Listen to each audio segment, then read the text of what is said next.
So what service does ForTech provide? So what we do is we help companies that manufacture products. We help them increase their efficiency when they're producing products.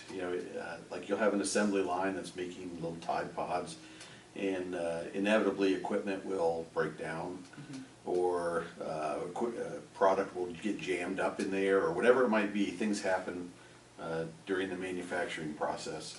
So what we do is we come in and we write software and know all the tricks to be able to figure out why equipment is failing, and be able to tell you, look, if you can fix this one thing, you can save $3 million this year.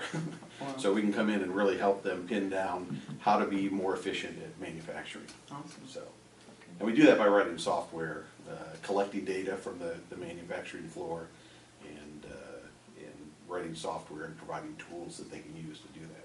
Where did you see ForTech going when you first started?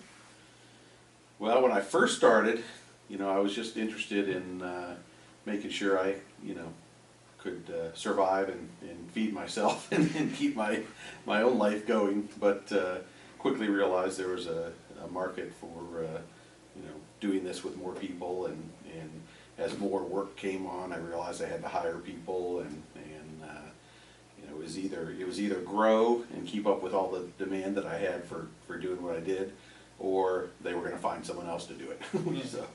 So growing was the best option for sure. Right. So what type of business is ForTech? Like an LLC, sole proprietorship? Yep. ForTech is an LLC. It started off 20 years ago. We were a sole proprietorship, so it was just me. I was the sole owner. And then at the point where I had to grow pretty quickly, I took on a couple partners that I knew really well. So I'm still the majority owner of the company, and there were two other minority owners in the company. So now in 2000 we turned into an LLC. Okay. So what kind of customers or clients do you attract? Well, all manufacturers.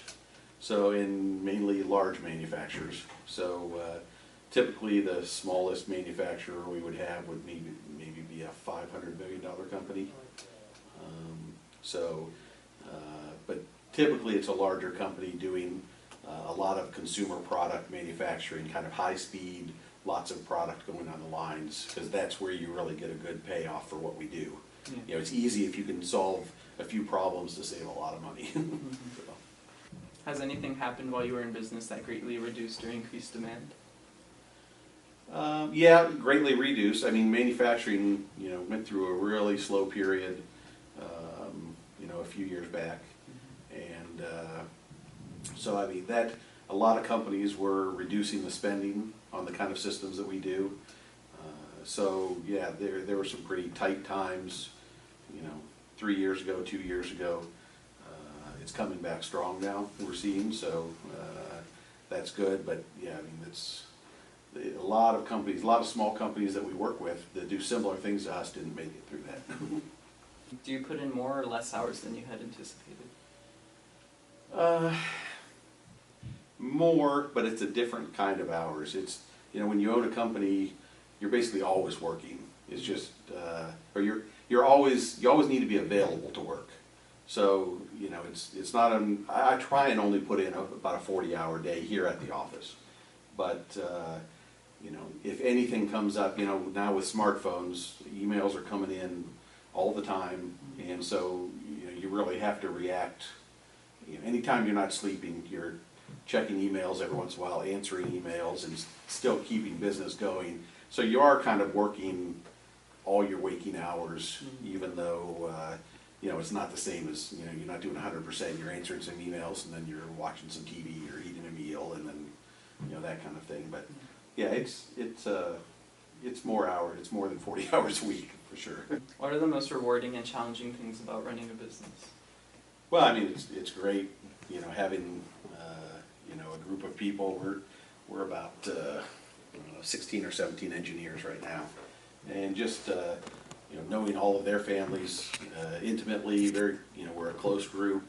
Knowing that you're helping them provide for their families, and so you see all those people with all their kids, and yeah, I mean, it's good to know that people are happy working here and that they're able to provide for their families and live a good life. That's really rewarding. Plus the work is very rewarding when you can, you know, come in the morning and when you leave at night, you know, you built something that didn't exist when you came in. So that's very rewarding. Has anything occurred while you were in business that reduced or increased your production? I mean, most of our, you know, our production is really the software and the systems we write and that we integrate into plants. So, you know, it's so market driven that really, like when we talked about the downturn of manufacturing, I mean, that's really something that would occur that would slow down our production. We're really just demand driven when our software is needed. So. How have local, state, or national government actions affected your business in terms of helping or hurting? Not too much. I mean, I think most of what the government does, I mean, other than the obvious things like taxes, you know, would be regulations that they might put on manufacturing that would decrease the amount of money that a company would have to spend on our types of services. Mm-hmm. So, you know, that's probably the single thing that would affect us the most. What advice would you give another person who wants to start a business? I would say it's great. It can be, I mean, it can be kind of scary at times, but that's hopefully just in the beginning. You know, once you get over that, you know, my biggest advice would be, you know, to talk to other business owners. There are lots of small business owners that have been through a lot of the things that we run into and that anybody is going to run into. And they're always willing to talk and you know, explain how they got through issues.